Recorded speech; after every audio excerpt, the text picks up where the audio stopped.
What is going on, everybody? BobbyFi back with my man Eric Sheets Haber. We are doing this video for BetQL. We are also doing this video on our channel, and we are going to talk from a DFS perspective about these games. We'll try and drop in if there's any specific games that we like the bets on. There's a few that I think are kind of interesting.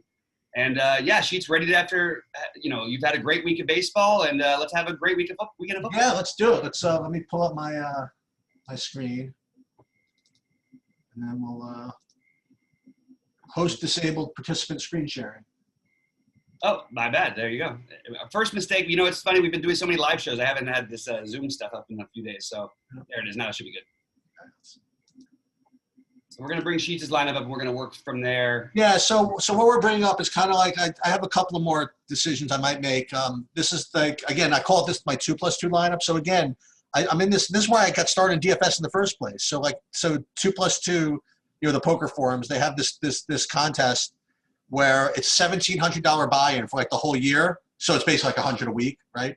And it's just week by week. You compete against some pretty tough customers actually, and they pay a certain amount, like total cumulatively throughout the course of the year. Like the top like 3 guys after like 13 weeks total get to go to the playoffs, and they also pay a certain amount out each week. And so my lineup won last week. So when I talk about my cash lineup, I always call my 2+2 lineup because it's sort of like a cash lineup because you want to like get enough points to kind of get there towards the end of the year, but at the same time, it needs a little juice because you'd like to snap off those weekly prizes also. So this is what I'm kind of working off of, but we'll go game by game, I guess, and we'll see where we head. Let's do it, because I still feel like I don't have my final decision, and I sort of like doing these shows, and we can figure it out as we go here. All right, let's start it off with Detroit and New Orleans. This is an interesting game. We have a monster total right off the bat, and you're going to get a popular Kamara. We have to see what happens with Michael Thomas. I want to be overweight on this game in general, but we have to see what happens with Michael Thomas, right? Yeah, I am for now. I mean, projecting. I'm assuming him out. Okay, just for the hell of it. Okay, and I think that, and I alluded to this earlier. I think that Kamara is a tremendous play, whether Thomas plays or not, but more so obviously if he doesn't. And it's going to be difficult for me to fade him. He's just in a tremendous spot, and he's just a freaking beast. Okay, so I'll kind of skip to what I was going to get to towards the end. Is that I'm going to probably be paying up for running backs in my GPPs quite a bit. And Kamara is going to be he might end up being in every lineup, which is not usually the way I like to play, but that's where I'm going to end up. Other guys from this game, you go to the Breeze is obviously always in play, and I do have some lineups built with him. And, Kamara, you can certainly pair him with Kamara. Then there's Emmanuel Sanders and Jared Cook and Traquan Smith. So I think all those guys are completely in play. And then on the Detroit side, Kenny Golladay. He would be my run back if I were going to stack this game. And don't know if he's quite good enough for me to play him by himself. But yeah, I guess so. I mean, he's fine. But I definitely like him a lot more than Marvin Jones this week. So here's the issues I have. They've got a great corner. And I actually don't. Yeah, I agree that Golladay is obviously, even at his price, he seems too cheap almost. Like he's got huge upside in a matchup that should be, they should be throwing the ball a lot. I actually kind of like Marvin Jones as a secondary look. I actually think in some certain matchups, sometimes Golladay being in there can really help him actually. So I kind of like Marvin Jones, but I don't feel like great about it. He's not high on my priority list. I do feel very interested in. I mean, look, if there's no Thomas in this game, so Detroit is just depleted and beaten up in the secondary, but they're also they've proven how terrible they are against the run as well. I get the Kamara thing. I probably will be will take a little bit of more of to play him with the field because there's a lot of good running backs stance. But you also have an interesting take on stacking maybe the top guys at running back, which is a good way to go, I think, this week. But yeah, I mean, I need the confirmation on Thomas. I was going to say I would lean Traquan Smith at lower ownership potentially, but I'm starting to come around to that. Sanders looked a little bit better last week. And that's sort of the way I would go. I do like Drew Brees, and he'll probably be in like I don't know, at least 10% of my lineups. I think that he's too cheap, even if he does have a noodle arm. This team is so creative in how they score. That's sort of the reason why I can justify a little bit maybe trying to fade Kamara. He can get touchdown, vultured by Lat Murray. He can get him vultured by, what's his name, Taysom Hill.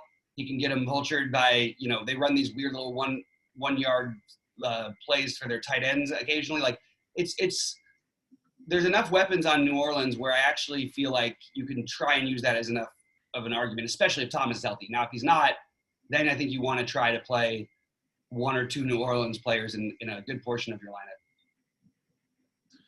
Yeah. Stafford's fine if you want to take a shot at just long field, large field GPP, but I got a couple of him. I can't decide on this. I'm struggling a little bit. I really wish they had a running back that was presented more of like a threat, but but the thing is, with the workload that we saw last week from Adrian Peterson, it's kind of interesting. He did carry the ball 22 times. I know they were playing ahead, but maybe they get ahead in this one and they try and keep pounding the ball. I don't think I'm going to go there. Too many good running backs, but I just want to throw him out there because he's on my list of guys to use, and as is carry on, just guys to consider because the game script in this one should be pretty good. All right. Going, I guess, pretty quickly through this next game. I am not interested in a single player from this game. I don't think. Let me just double check. Oh, wait a minute. No, I really didn't. I really wasn't going to get to anybody from this game. I was thinking maybe Allen Robinson, but he's just kind of down on the list for me today. I wasn't going to really get to much of anything from this. Yeah, it's hard on this slate to try and play too much from this game. And also, here's what I bet I would make, though. I'll bet the over on this game. Okay. I don't like it. It's 43 total or whatever it is right now. It's probably at 43. I don't know. I feel like Chicago, it's funny because I don't feel like this team can't move the ball. And I don't feel like Indianapolis has shown me anything to be scared of. What do we see with Foles last week? Sure, he almost threw a few picks, but he brought him back and he did his Nick Foles thing. I'm not going to stack it. I'm just saying, there might be some opportunities here in this game that maybe we're missing. And I guess that for me that I say that, but then it's the guys I like the most, okay, Allen Robinson, if you wanted to take a shot, I don't mind that. I think that I'm going to do it again and just play a little bit of T.Y. Hilton. It's too cheap for the upside. I don't care about the production or lack of. It's just he's too cheap for the upside. Rivers can lock into him, especially even though he hasn't yet. He kind of did in the first game against Jacksonville. But I just think he's at 5,300. We're talking about an extreme value play for a guy who could break the slate against almost anyone. So I actually would love to be well over the field on Hilton. But other than that, I don't. David Montgomery strikes me as being a little too cheap against Indiana, who's been struggling against the run a little bit. But yeah, I'm not really too excited about anyone else. Indiana, I know they're bad against the tight end, but some people will play Jimmy Graham. I don't think I'm going to be that person. So he already cost me $1 million once. And then it's a bunch of sort of blah. No one's going to play Jonathan Taylor all of a sudden for the first time all year. So, you can use these guys in large field TPPs. They're just not – I agree with you. There's nobody you really want you feel like you need from this game in any way. I do like both defenses for what it's worth, even though they're sort of a middling tier defenses that I have interest in. Both quarterbacks can definitely make mistakes, and we could see a pick six in this one. So there are two spots that throughout in the slate, which I just know that in the big millie maker and the one where you need to beat 1 million people, I'm gonna get probably more than I should have of them. But one of them was gonna be this game, but I think that the ownership on DJ Moore is going to be such that it's not going to be particularly sneaky. I was going to get to probably a decent amount of Bridgewater with Moore and I guess Samuel, just because Arizona just runs so fast. He's basically, any team that plays them is kind of like a speed upgrade or whatever you want to call it, park upgrade. But there's another team I'm probably going to replace that as my as that type of play. But DJ Moore is going to be in my cash game lineup. I don't feel like playing 15% owned guys like DJ Moore, in GPPs. But in cash, I'm going to put him in there. And I don't know why, but I'm just, like I said, I just like these running backs, these high-pressed running backs too much for me to play DeAndre Hopkins. You know, I'm just not going to play him this week. And I'm not, as gross as it is, I'm not going to get so much of the Arizona side of this. I'm not playing, I like Watson much more for my cash game quarterback, and so I'm not going to get to Murray there. And if I'm not going to pay up for Hopkins, I don't know where I'm going to, I don't think I really want to stack with Fitzgerald. I mean, I don't know. I might have some of this Dan Arnold or something at tight end. I mean, I don't know. I feel kind of a little dirty not getting more of an Arizona game, but that's where I'm at. I kind of get where you're coming from a little bit. I think I still, no matter what, will have to just play a little bit of Kyler. I don't think it's the worst thing in the world to play Dan Arnold, by the way. Like, I think that, you know, you're looking for a super cheap, I'll start off the board guy. In the past, Kyler has looked for his tight ends, but it's not a play you want to get heavy with. I think Kyler is always a great play. It's going to be low owned. This is crazy. It's crazy to me. I think we've got to try to find someone to pair him with. I think maybe just Hopkins. I do like Moore a lot. I think Moore is a guy I don't even care about the ownership. I'm going to take a severely overweight stance on. I believe in him as a receiver. I think he's one of the best receivers in the NFL that no one talks about because of he's had no quarterbacks throwing him the ball. Not that Bridgewater is great, but I could see him in a game like this really thriving. So I do like Moore a ton, and I'm going to be overweight even on the popular field. You like Ian Thomas? What's that? You like Ian Thomas? No. I would like to like him, but I don't. Exactly. That's my problem. Yeah. I'm trying to find other pieces in this game too, just like you, and it's just not – there's just some spot – maybe it's just the obvious, and maybe – the truth is, like, if you play Kyler with Hopkins, well, you can't do your running back thing. If you're doing it in another lineup, like, you can find other ways to get there, and you play more running back. And by the way, Kyler to Hopkins, and like, while Hopkins and Moore will both be owned, Kyler's not going to be owned.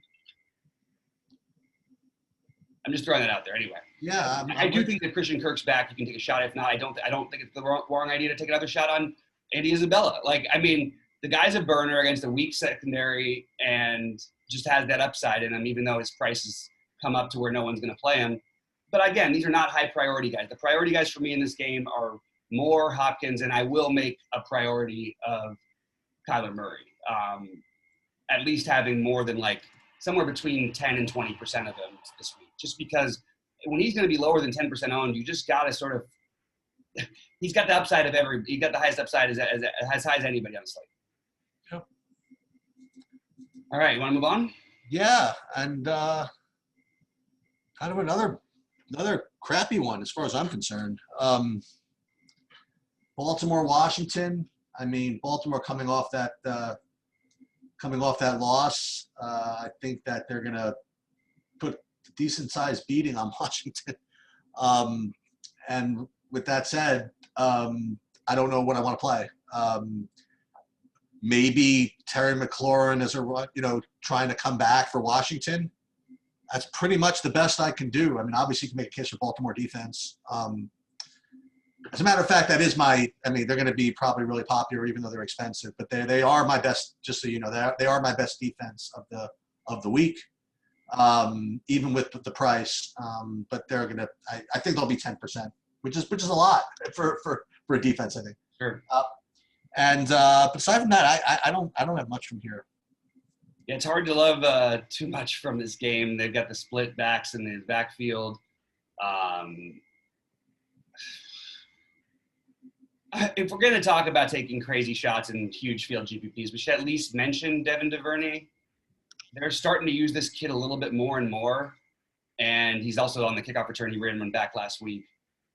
There's been nothing to be excited about with him specifically. He's an incredible athlete. They're very, very high on him. They've tried to run some big plays for him, important spots in that Chiefs game. And I think he's worth taking a shot potentially on as one of your, but again, you're talking about 5% maybe, you know what I mean? A guy you take maybe 5%. And then maybe the better play, if you're going to take that same weird shot, I am betting that Miles Boykin is going to have, I bet that he was going to have a decent season this year. He has not started off great. Hasn't been horrible. But as a cheap guy, those two guys are on my list because I'm looking for someone to stack, and I don't want to do Brown particularly. But again, if there was like a week where you could see Lamar just trying to go nuts and just beat the hell out of people, this is it. So it kind of scares me. And also the defense that's probably going to be willing to cooperate in most cases. Also, they're hard to run on Washington, so they're going to have to like at least maybe Lamar will be running, but they'll be dropping back to pass more, I think, than usual. So I'm sort of stuck on this one too. I don't think we need to do it, but I don't mind stacking just the Baltimore beatdown side and then running it back with Logan Thomas, who I like a ton. He's the one guy I actually really do like in this game on that side. Yeah. And then McLaurin, I feel like he's worth just getting exposure to every week. So I feel bad because, again, I'm trying to do this review with respect to GPPs, and I leave out like the guys that I hate in GPPs. I'm playing my cash lineups. I do want to go back for a second. I am going to be playing Mike Davis in my cash lineups in that Carolina game. I think it's just an atrocious play at chalk. Oh, my bad. Yeah, we forgot that one. And yeah, I think it's an atrocious play at chalk. I think that it's that I really just don't think he's going to just score enough to win a GPP, but I'm definitely playing in my cash game. And likewise also in this Washington game, again, I agree with you. I neglected to mention that Logan Thomas is definitely the low price, one of the low price tight ends that you want to look for. Yeah, Logan Thomas. Yeah, and then I agree. I totally agree about the Mike Davis. Sorry, I missed that one, but I do actually think I'm going to have him in some tournaments because, like I said, if I play Kyler on one side too, I can run it back a double side. You know what I mean?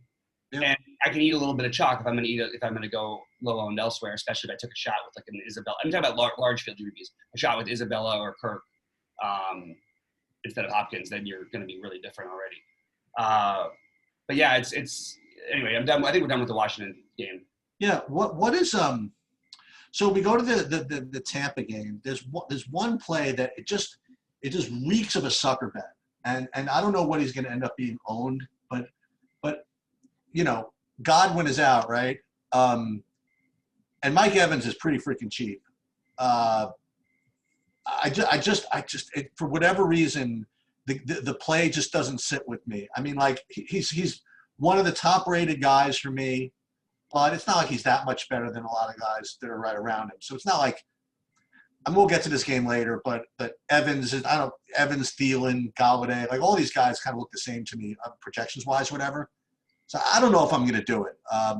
He's certainly going to project well. He's certainly going to show up in a lot of optimals. I think he's also going to be, pretty highly owned. I don't know, but I don't know if I don't know if I'm going to do it. But he certainly looks to me the best play, I guess, from the Tampa side. And on the, I'm going to do it again on the Clippers, on the Chargers side. You know, I think you ended up being really right last week, right, with the Eckler call. Yeah, a lot of people thought that the Eckler career was over because of the new stud Kelly, but it's not so easy. He just doesn't rate high enough for me to get to him this week, but he's certainly, you know, a secondary play.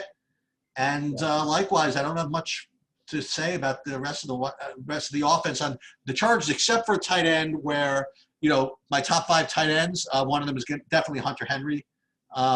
So depending on how many lineups you have, you can certainly throw him. The problem is this matchup sucks for Eckler, but here's where you get value from him in this spot. They're a 7-point underdog, which should have you on Eckler all season long. This man had 11 targets last week, 11 receptions, by the way. That's going to happen in games where they're trailing. They're going to be trailing in this game, likely, based on the spread. Yeah, I could see him getting some passing work, but I just don't see myself with the running back options being able to do it. And I feel that way about anybody on Tampa, too, who you might want to include. So I didn't like Evans either initially, but if he's not going to be owned, in fact, which I think is going to change, but then I would have interest. I just think that it's too good of a, you know, he's too good a receiver. I understand it's actually a very tough matchup. I mean, I'll take this one as a game too. I like the Chargers to cover 7-point spread. And I actually think that I could see this game being higher scoring, but I don't really know what I would want from it. I have a lot of respect for Tampa's defense and the Chargers, but I just feel like that. Yeah, I guess I'm just not going to do much with it. Anyway, I'm done. Mike Williams, taking shots on him is never a bad idea, and especially when no one else is going to. I know he hasn't done anything for us yet, but the guy is usually an end zone target monster. I know it's a different quarterback, but I think we could see something out of him one of these weeks, so I'll take a shot. All right. So you want to move on? Yeah. So you're going to have to just you're going to have to kind of hold me back here. You're going to have to really just restrain me from just playing. Tyler Lockett is going to be in every lineup. Is that what you're saying? No, that all the Miami Dolphins. Oh yeah, let's go. From Fitzpatrick, I know exactly where he's throwing the ball. I know who's getting it. It's going to be Preston. It's going to be Devontae Parker. It's going to be Preston Williams. It's going to be Mike Gesicki, and that Gaskin guy's the running back. Okay, and Fitzpatrick is going to be just hailing the ball over the place. Probably going to be down, and he never gives up. And I think this is going to be Fitz magic season this week. I don't think they're going to win the game or whatever, but I think that they're going to, if they could keep it anywhere close or whatever and not give up, I think they're going to put up a lot of freaking fantasy points. And this has nothing to do with any projections I'm looking at or whatever it is. They all project like crap. I'm not playing any of it in cash, but I'm kind of in. And yeah, Lockett looks to be a great play. I mean, he does.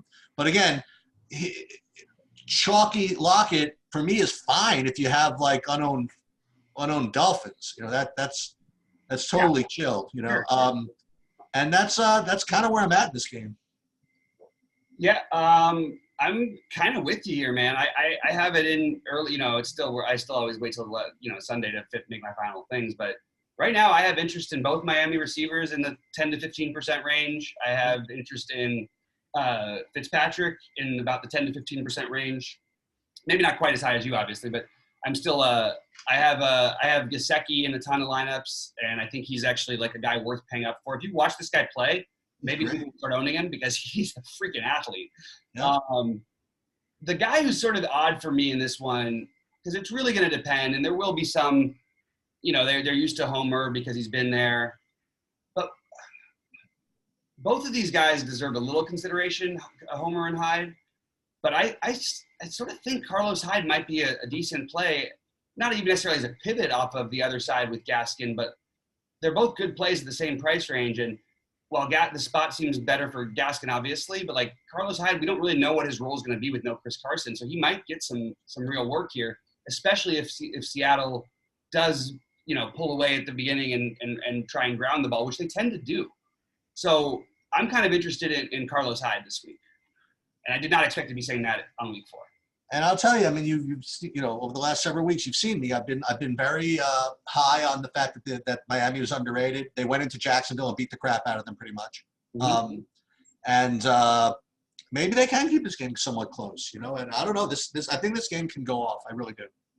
I think if I was leaning away, even though I like the offense, I still might even lean the under a little bit. But I actually think I would take Miami in the points if it was me.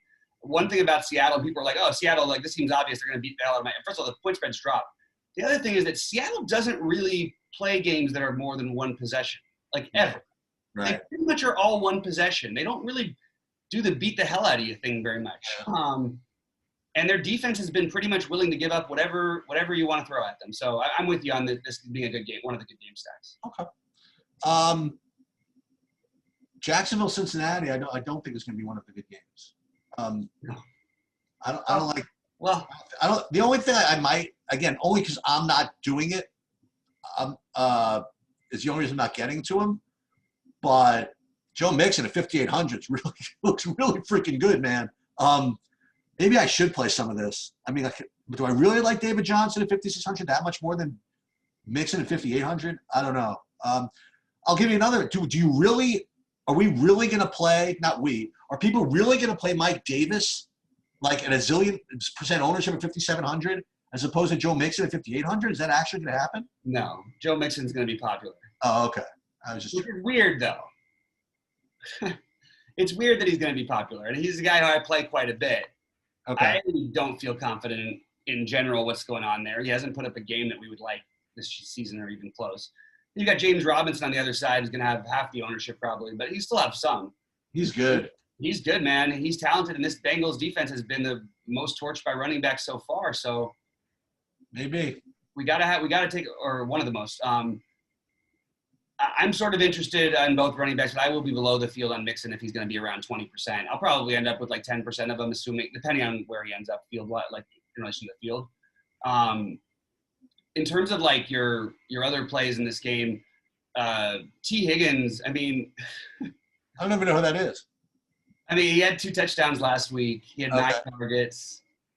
You know, something feels fishy about this, but at the same time, like I just have to sort of think about it because I'm wondering, I guess I'll just speak what I'm thinking.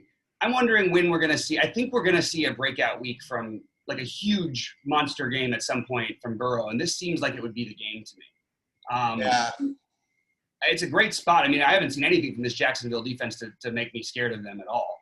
I like the idea of these, they have the receivers are too expensive, basically, with the exception of potentially T. Higgins.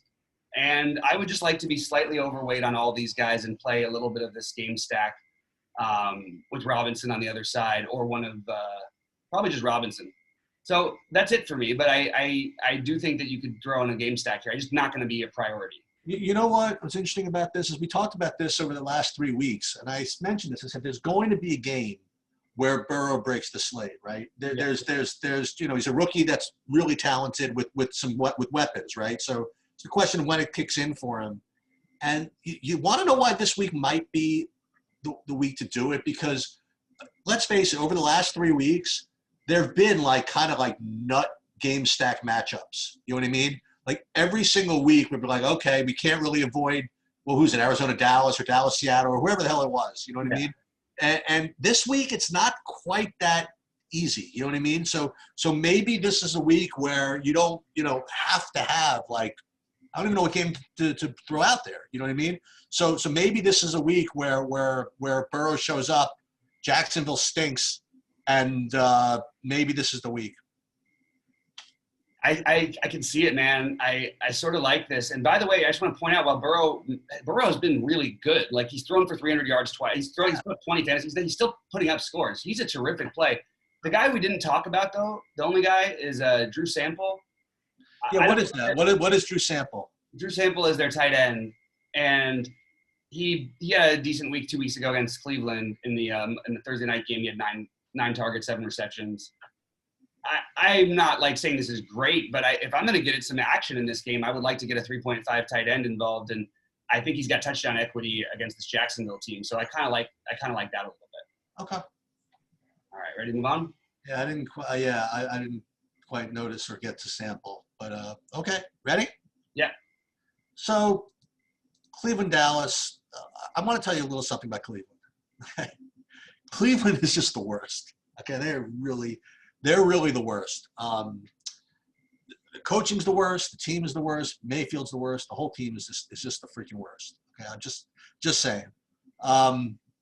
Dallas is not so great either. I just thought I'd let you know that also.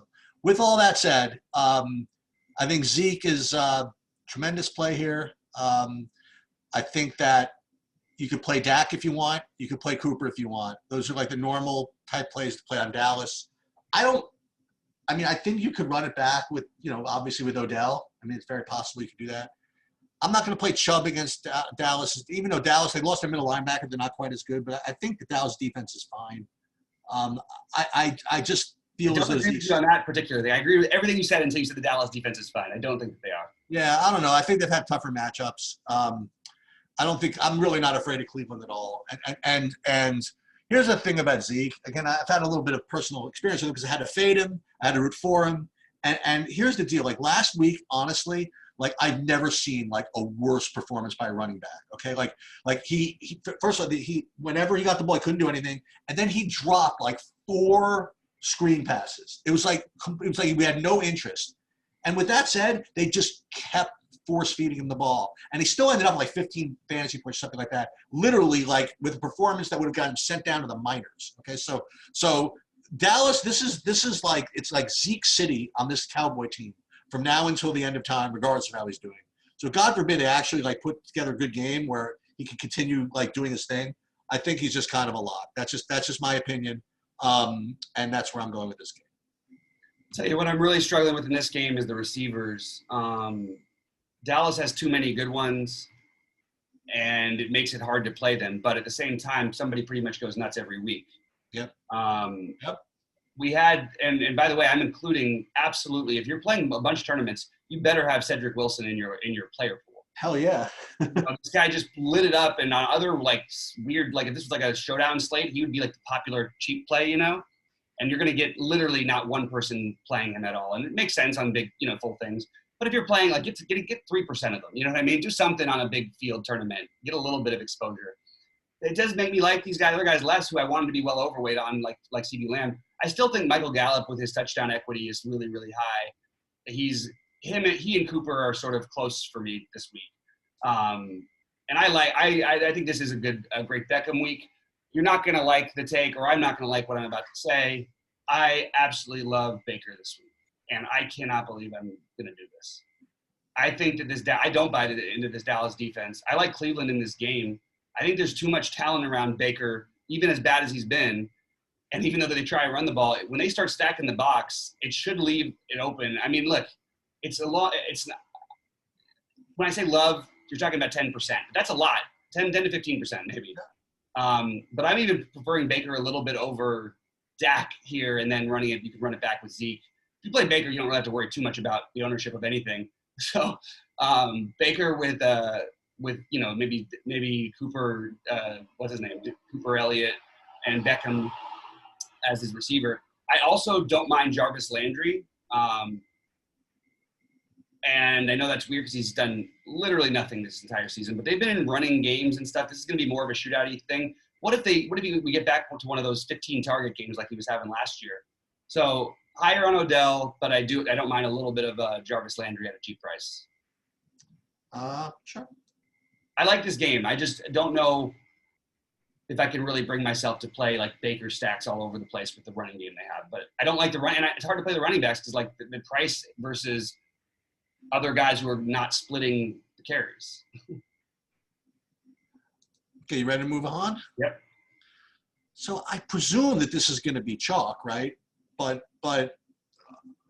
okay. So Deshaun Watson is my cash game quarterback, and maybe life's too easy, but okay. So Watson, Fuller, David Johnson, run back with Thielen, and if you're really in the mood, maybe Irv Smith or something like that, and then you just watch it happen. You know what I mean? Like, I don't know. Isn't that going to be a chalky thing to do or no? It's like we said, chalk is relative, and on this slate we don't have as much. We have more of the 10%, 20% chalk now. Yeah, okay, but that what I just said sounds good to me. Yeah. So I think this is a spot you definitely want some pieces from. I prefer Will Fuller to Brandon Cooks by a pretty hefty amount, and not exactly sure why the ownerships have Cooks higher. Not for me. Yeah, so that's where I would go. I do like Cooks in general. I think he has a breakout game, but I don't know that I would need to bet that now. I guess you could say that because the corner in Minnesota people think is good, but he's not. Adam Thielen is totally a solid play. The one thing that worries me a little bit is that like maybe Houston's defense is a little better than we're giving him credit for. That's some tough matchups. So that's the one thing that I would just say. I feel like this is a very interesting game, but I don't know. Like, I think people are going to play a lot of Sean, and I'm okay with it. I just don't know I don't feel great about it, to be honest with you. I feel like this might be a lower scoring game. I would bet the under in this game. Okay. And maybe I'll change some of my things. I still plan on being with the field on Thielen, probably ahead of the field on Fuller, probably below the field on Cooks. And then the obvious play. That's partly why I'm on this part. We have the David Johnson, Dalvin Cook thing, but like I would like to be underweight on David Johnson when I think he's actually going to be a little bit higher on than he should be against the Minnesota defense. They can't be as bad as what we've seen. Maybe they are, but I don't think they're quite as bad as what we've seen. They got lit up so far, but I think I would rather play just stick with Dalvin Cook here. We also should be noted that Duke Johnson still may play this week, and he didn't play last week. So for the David Johnson love, maybe bring it down a little bit for everybody else just because of that. But I do think Dalvin Cook's one of the best plays in this slate. He might actually be the best running back.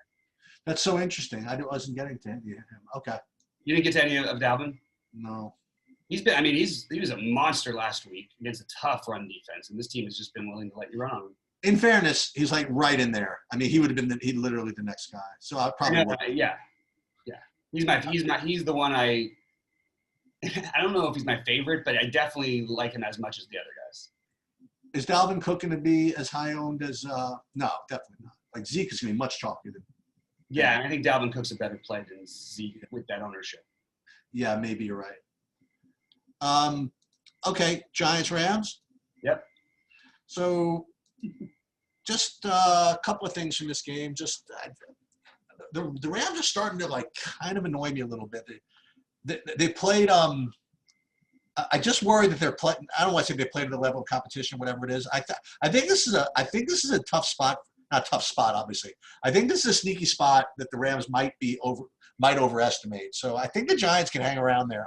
And I literally have nothing to really support that. The Giants are literally like the worst team in the history of the United States. Okay, and the Rams have put up. But look, the Rams are coming off of two. I forgot what the third game was, but they had that really good game against Dallas on prime time. They had that ridiculous game last week against Buffalo. This just seems like just a perfect spot for them to just kind of like not show up and do nothing. I mean, they'll win, but I wouldn't be too high on them this week, just in general. This is just not a game that anybody can get up for, to have the hapless Giants just come on in there, you know. So with that said, on the Rams side, I mean, you could talk about the running backs over there. But, you know, between, what's his name, Kupp and Woods, I would take whoever the lowest owned would be. I guess that would be Kupp, I suppose.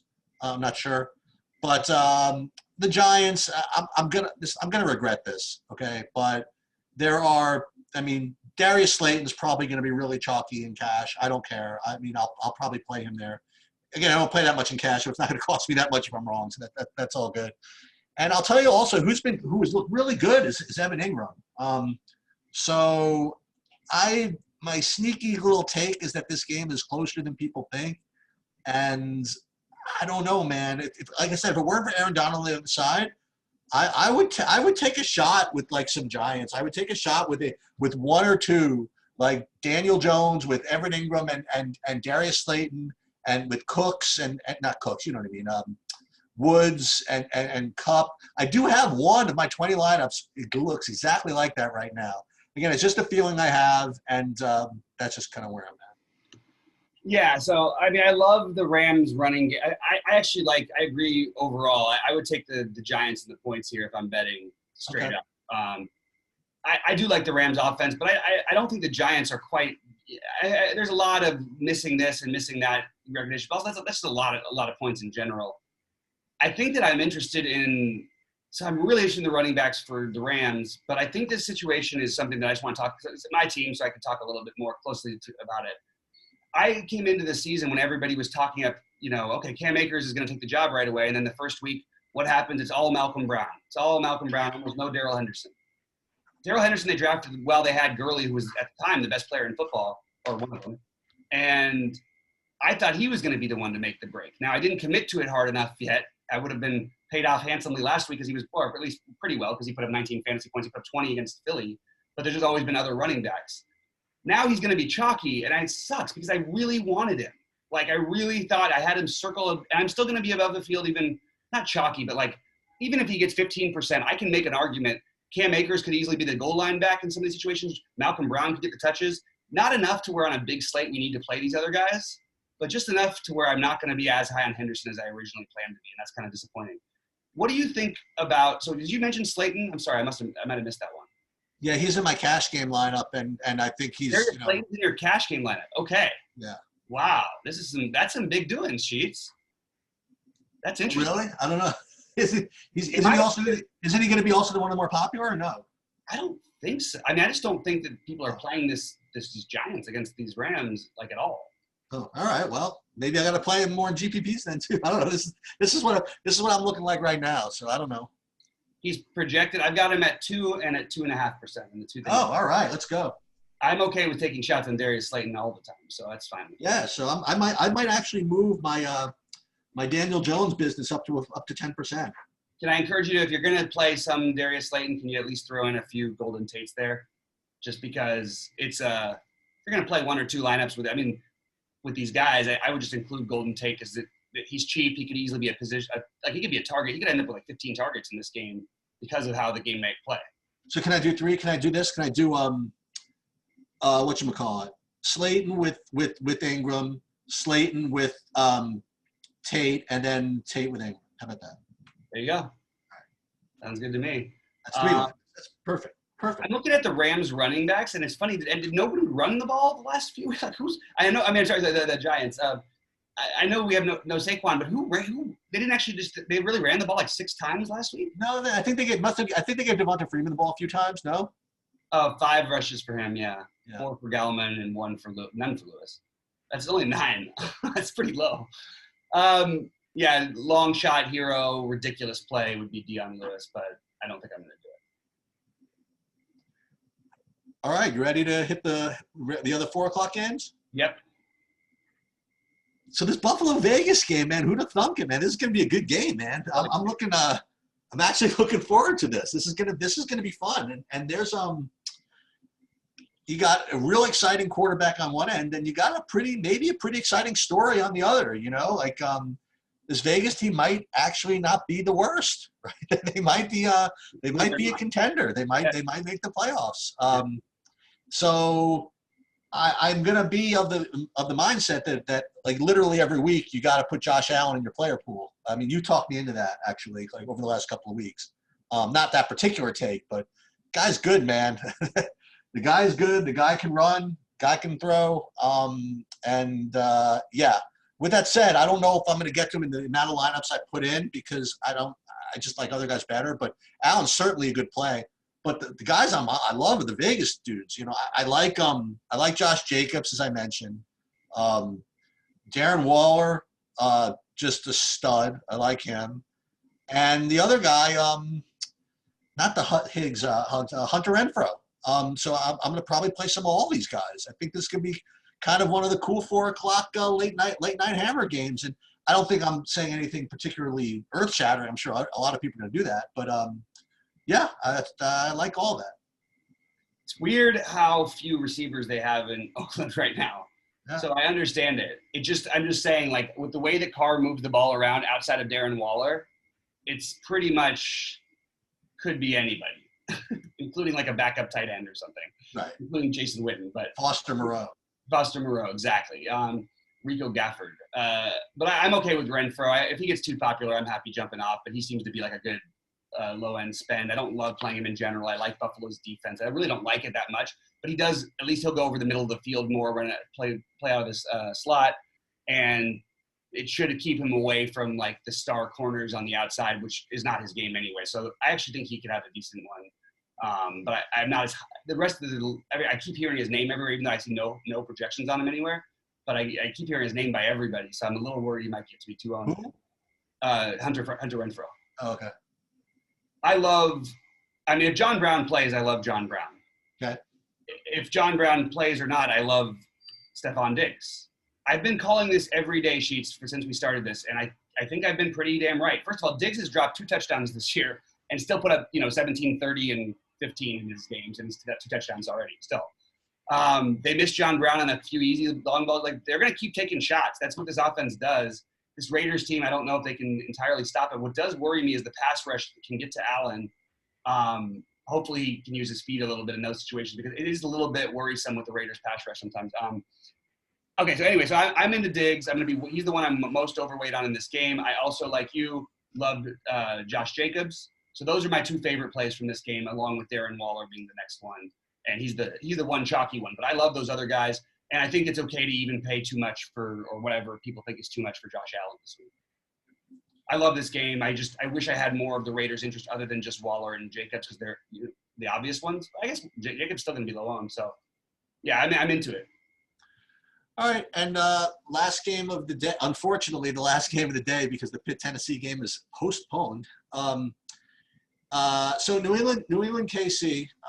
So I'm not going to stack the game. I do like some pieces from both sides. I like a little bit of N'Keal Harry from the New England side. I'm not going to go back to the guy who made me money last week. I don't know why I'm not going to, but I don't think I'm going to go back to Rex Burkhead this week. Although, I mean, geez, I don't know why not. On the Kansas City side, I'll ask you kind of like rhetorically. I just kind of like laugh. I'm like, well, what's Belichick going to try to take away? Belichick said, what we decided? We're going to take away Mahomes, right? If we take away Mahomes, we should be okay. Like, that sounds great. So I guess with that said, best play of the game is Hilaire, running back, Kansas City. But yeah, you could play Kelsey. You could play Tyreek Hill. I guess I should probably have a lineup with Mahomes, right? Because he's playing. So you want to play one with him, Hilaire. I don't know. Maybe he wants to spread it around a little bit. I'm not going to stack the game, but those are the pieces I like. From the Kansas City side, Hilaire is one of my top running backs. Hill, you could always play. Kelsey, you could play. And then on New England side, again, N'Keal Harry a little bit. Edelman, fine if he plays. And maybe Rex Burkhead. Well, okay, so that's funny you said Burkhead, because I love James White. Assuming that he plays, which I think he's going to, I'd be shocked if he doesn't. He hasn't had an injury. He had a horrible, sad thing. He's one of the most beloved players in all of the NFL by everyone, especially his teammate. Right. And it just feels like a great and I don't mean just narrative driven. I mean, like, he's their best pass catching running back. He's maybe the best in the history of, like, one of the best in the history of football as a single specialist. But Burkhead put up 35 last week. Yep. At the same time, Sony Michel put up 7. They put up 55 points with their running backs, those two running backs last week. And they're going to have a spot against a KC team that probably is going to allow them to run a little bit, and they're probably going to accept it. So I'm gonna go with James White. I also like him catching the ball in the backfield in a comeback situation. It's a little worrisome because he hasn't been there with Cam and all that stuff, but he did get the practices in before the season, and he did play the first game. So anyway, I like James White. I like Edwards-Helaire. I like that call. I really don't know what to do with the Chiefs receivers here, because I feel like we're supposed to have interest in at least some of them. I think that while we're all talking about all these other 4,300 possibilities, maybe we should just play Sammy Watkins. That makes some sense to me. But then again, they're running out Hardman out there for some big plays too. They sort of threw the kitchen sink out on Monday night, but they are doing that still. You also have N'Keal Harry at 4K in this game, and Julian Edelman's too cheap. All of these guys, I feel like you should have like 10% interest in, but I don't think I would go higher than that, because I don't have anybody decisively, except for maybe you could take a stand with an either. I don't like the idea of doing it with Hardman so much because he's not on the field all the time, but like Hardman or Watkins. I mean, Watkins has been like good for this price, and nobody plays him. I don't get it. I just, I think it's fine. It just seems like a showdown slate play. I don't know. But everybody says that about Watkins all the time, but he's already, he's 4,400. Who else are you going to play at 4,400? You got Hunter Renfrow, who just had his first game ever over 14 fantasy points, and Sammy Watkins, who averages 14 fantasy points. We don't want to play him. I don't get it. So, all right. So what I'd like to do, and is I made a couple of notes of guys I forgot to mention, or just kind of one last guy in this game though is Damiere Byrd. I have him in a couple actually. Yeah, he's a 3K guy who you could absolutely take a shot with. He's a burner. Not in love with it, but I do think he's fine to put in like 5 to 10%. So what I wanted to do is I want to go back to a couple of takes or a couple of guys I forgot to mention, or guys I forgot to emphasize, or again, because I wrote them down, I didn't want to ruin our flow or whatever. One thing I wanted to mention also is if you want to go back for really quickly to that Carolina game, trying to find guys against Arizona. I don't know how popular it's going to be, but Robbie Anderson, I didn't realize it was like a part of that receiving core now. So if you did want to play like Bridgewater and you couldn't figure out where to go, and you didn't feel like playing, the chalky DJ Moore, Robbie Anderson obviously has upside. The other thing I wanted to mention is one running back that is just under the guys that I like, and it just kind of fits the thing of somebody who busted his chalk, or sort of busted his chalk, who might win someone a lot. I wouldn't mind just kind of, maybe it's not super sneaky, but super sneaky, go right back to Jonathan Taylor when he won't be 20% owned. So he's a guy I might actually throw into the mix. And the one other guy that you mentioned that you said you're not going to have a part of, but I'm biased because I had him last week and he put me in contention. They're looking for Jimmy Graham. He's 100 years old or whatever, but he's getting targeted. So if I don't know even what his price is really. He didn't really show up in any of my builds yet, but I wouldn't dismiss him so quick. So I felt like it was a little bit of a unique matchup situation last week, but I didn't miss him. I just feel like I guess he's not going to have that much ownership. So I see it. I don't know if they're looking for him. I think that with full, generally quarterbacks who aren't the regular starters tend to throw to tight ends more often. Okay, fair enough. But also, Trubisky also throws to tight ends, so it actually makes a little bit of sense what you're saying. And maybe I'm just bitter Sheets because he cost me $1 million by dropping he literally needed to make a 3-yard catch, and I would have won the freaking thing last year. That was painful.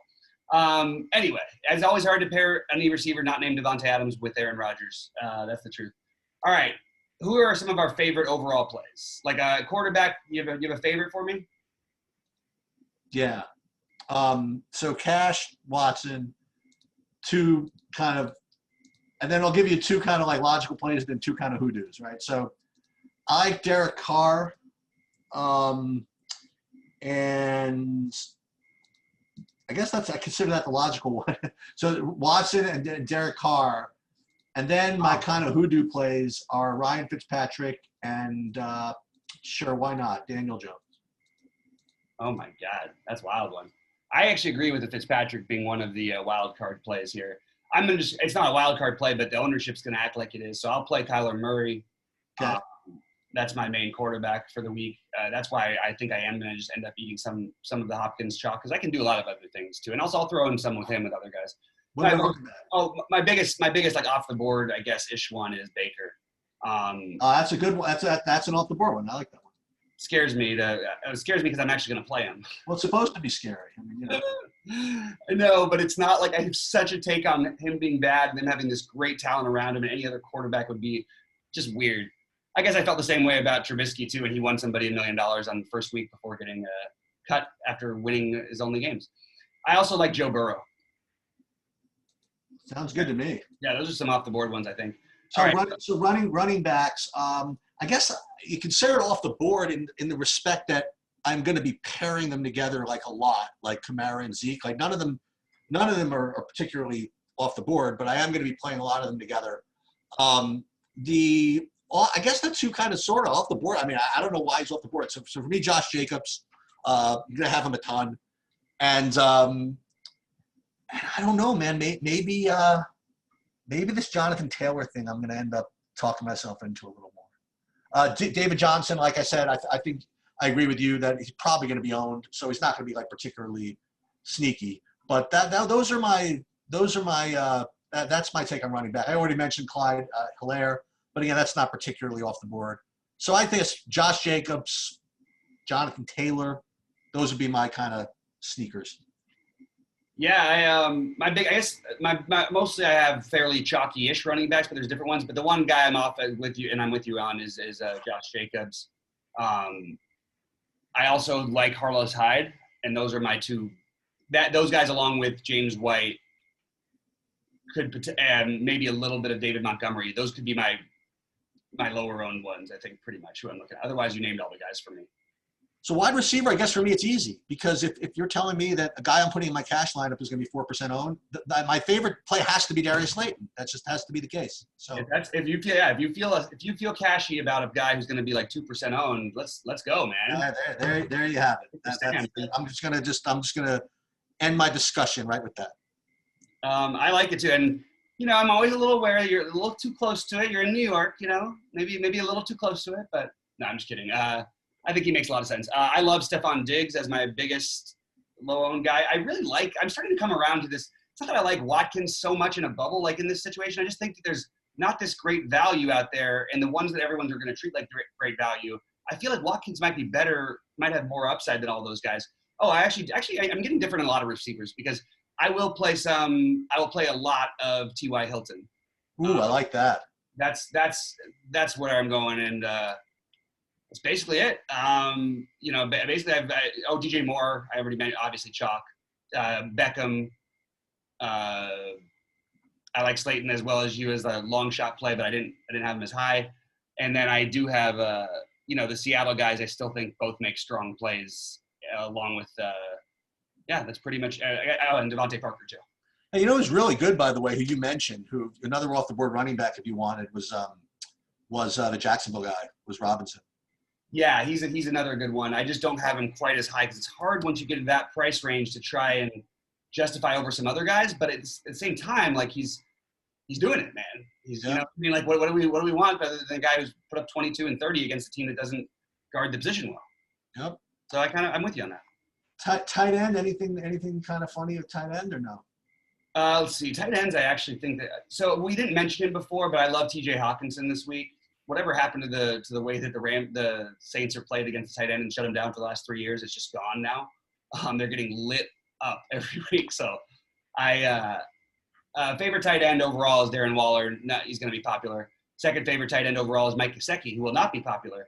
What I would suggest, if you're playing 150, if you're playing a million lineups, throw in one double tight end with Gesicki and Waller. I think it's interesting. And you know, you can do whatever else you want with the rest of the lineup. But I do think that, you know, Gesicki's not going to be owned anyway. But I think this guy's got real, like, you could get 45 or 50 from those guys potentially. And if the running backs bust it all, you could be in business. So I love Evan Ingram. What is going on with me in this Giants team? It's a little worrisome. It's ridiculous. We shouldn't do it. It's just ridiculous. I don't know if it's ridiculous. Like, I don't know. It's the worst. They're just so bad. But they are bad. But even when they were terrible the last 2 years, Evan Ingram was like the guy you wanted, you know? I'm doing it, but you know, it's one of those things. I'm doing it. I really hope no one else does. He's going to be less than 10%. You know, I love Logan Thomas too. Do you look at that? Here's an honest question, but do you look at tight ends the way that people look at catchers, right? You either want to pay down or make them part of your stacks, or not really?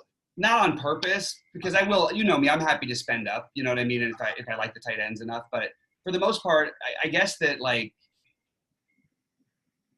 I want with my tight ends is I want guys who are running routes that people don't seem to have caught on to. Like Logan Thomas has run, I think, the 4th or 5th most routes amongst tight ends this year, something like that. And he has a quarterback who can lean on him. And we've seen it. Well, we haven't maybe seen the production of, you know, except for the one good first game. He's got, you know, I think he's one of the leaders in targets too for all tight ends. So I'm looking at stuff like that and trying to get the cheap guys for the most part, especially these days because it's hard to find cheap other position players. But one other guy we didn't mention, Hunter Henry is too cheap. And it's just a cheap play. It's just he's 4.6. He should probably be like 5.6. I definitely mentioned that. You did. My bad on that. Yeah, he's the only guy I liked in that whole game. All right, so you want to talk about defenses for a minute? Yeah, I think this actually is oddly going to be a week where you can get different at defense. Like, I mean, not you can always get different during, but I mean, like, there's going to actually be maybe more chalk on the expensive defenses than there usually is. Which already makes me feel good because I know the one thing I'm always going to try to do is pay down a defense all the time. Unfortunately, I have to. What? What's that? Just do what at defense? I always try to pay down at defense if I can. I literally. Of course. I mean, look at my cash line. No, I understand, and that's what I'm saying. But I'm saying that you have a rare week where you're going to have concentrated pretty decent ownership on a lot of higher price. The only defense that's really cheap, that's going to be really popular, is going to be the Texans. So they're going to be the most popular, you think? No, I think that the Rams are going to be by far the most popular. I think so. Not the Ravens? No. The Ravens would be probably about half of the Rams, but they'll both be up there. I mean, honestly, you can play any of the guys you mentioned. I'm a little scared. I'm not going to play the Dolphins in GPPs. I just don't want to lose a GPP just because Seattle scores 30 points. I'll play them in cash for whatever reason, just because it's whatever. What do I like defense? Again, I mentioned the Ravens are my favorite defense, but they're going to be owned. Maybe Cincinnati or something. I don't know. Maybe Cincinnati. Well, Cincinnati. I really love. You know, it's so funny. Last week I went through this. I'm like, you know what? I came up with how about Tampa? And you said, oh, they're going to be chalky. I forget it. And they ended up doing well. So maybe. Well, I said they're going to be chalky, but I still played them like 30. I mean, they were obvious. Like just say someone's chalky doesn't mean I don't like them. No, I know that. I was trying to come up with something off the board. That was the only thing. Yeah. All right. So that'll be my off the board one is to play the Dolphins. How about that? Yeah, I mean, I can say some things about the Colts. One that's sort of interesting because Stafford can make mistakes is the Saints is a weird spend up. But sure, why not? You know, I'm trying to find the cheap ones who I would feel comfortable with, and I don't really feel great about a lot of these cheap defenses this week. And that's, you know, sort of a new feeling for me. Like, but I want to pay down. So I guess it's going to end up being Bengals, Texans. You could try Carolina. Browns, yeah. Browns because Dak will make mistakes. Even if he gives up points, Dak's going to make a mistake or two possibly. They've got a good pass rush in Cleveland. I could see the Browns, as a very, very cheap option. I don't love any of these, though. I mean, maybe the Chargers. Tom Brady does not look good to me. Like they're 2.9 even, though that's not great. The Dolphins, I usually just play the Dolphins, but you got Seattle in town. Maybe, I don't know. I'm going to end up mixing in these lower defenses. Yeah, I agree with you. These none of these cheap defenses look particularly appealing.